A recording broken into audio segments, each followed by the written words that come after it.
Carlo Ancelotti মানে অভিজ্ঞতা, শান্ত আর বড় ম্যাচের মাস্টার মাইন্ড। যদি ভবিষ্যতে ব্রাজিল জাতীয় দল বা কোনো বড় টুর্নামেন্টে আনচেলত্তির দর্শনে দল গড়ে ওঠে, তাহলে কিছু খেলোয়াড় থাকবেন যাদের উপর তার ভরসা সবচেয়ে বেশি হতে পারে। ট্যাকটিক্যাল ডিসিপ্লিন, মানসিক দৃঢ়তা ও ম্যাচ কন্ট্রোল, এই তিনটি গুণ যাদের মধ্যে আছে তারাই হবেন আনচেলত্তির ভরসার নাম। নেইমার জুনিয়র ফিট থাকলে আনচেলত্তির প্রথম ভরসা নিঃসন্দেহ নেইমার।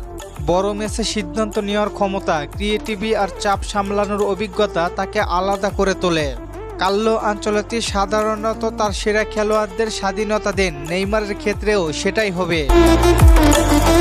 ভিনিসিয়াস জুনিয়র রিয়াল মাদ্রিদে ভিনির উন্নতির চোখে পড়ার মতো গতি, ড্রিবলিং আর সরাসরি আক্রমণ, এই অস্ত্রগুলো দিয়ে ভিনি যে কোনো ডিফেন্স ভাঙতে পারে। ব্রাজিল জাতীয় দলে কোচের বিশ্বাস ও খেলোয়াড়দের আত্মবিশ্বাস, এই জুটিটা আনচেলত্তির প্ল্যানে খুবই গুরুত্বপূর্ণ। রদ্রিগো গোয়েস ম্যাচের খেলোয়াড় হিসেবে রদ্রিগো নিজেকে প্রমাণ করেছে।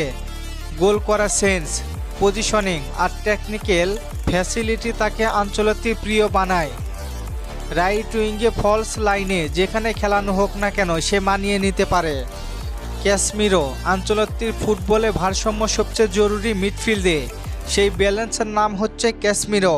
রক্ষণ সামলানো, প্রতিপক্ষের আক্রমণ ভাঙা আর দলকে স্থির রাখা, এই কাজগুলোতে তার অভিজ্ঞতা অমূল্য। আধুনিক বক্স টু বক্স মিডফিল্ডার হিসেবে ব্রুনো গুইমারেস আনচেলত্তির প্ল্যানে ভালো মানায়। বল কন্ট্রোল, প্রেসিং আর পাসিং রেঞ্জ সব মিলিয়ে সে মিডফিল্ডের ইঞ্জিন হতে পারে।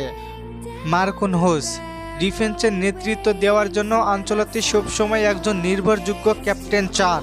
মার্কুনহোস সেই দায়িত্ব পালনে সক্ষম। পজিশনিং, হেডিং আর অভিজ্ঞতা সব দিক থেকে সে ভরসার প্রতীক।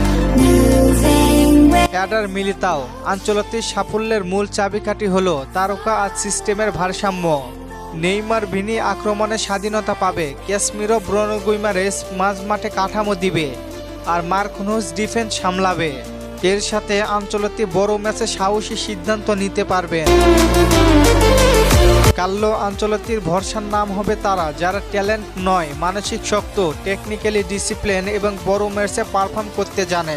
ঠিক এই জায়গাতেই Neymar, Vini, Rodrygo, Casemiro, Bruno Guimaraes ও মার্কুনহোস আলাদা হয়ে ওঠে। আপনাদের কি মনে হয় এই কয়জন প্লেয়ার আনচেলত্তির ভরসার নাম হতে পারবেন কি? জানিয়ে দিন কমেন্ট করে। আর ফুটবলকে নিয়ে নতুন কোনো প্রশ্ন থাকলে করতে পারেন, পরবর্তী ভিডিওতে রিপ্লাই করব। ধন্যবাদ।